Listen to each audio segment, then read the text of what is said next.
أعلنت جماعة ليبية مسلحة اليوم السبت أنها أطلقت سراح سيف الإسلام نجل الزعيم الليبي الراحل معمر القذافي الذي كان محتجزا في مدينة الزنتان غرب ليبيا منذ نوفمبر 2011.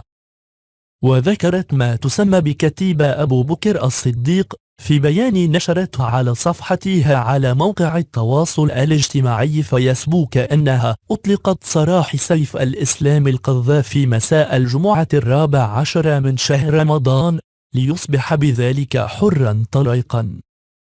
وكانت محكمة في طرابلس قد حكمت بالإعدام على سيف الإسلام القذافي في عام 2015 بسبب جرائم حرب من بينها قتل محتجين خلال الانتفاضة ضد حكم وده، ورفضت قوات الزنتان تسليمه قائلة إنها غير واثقة من ضمان طرابلس عدم هروبه.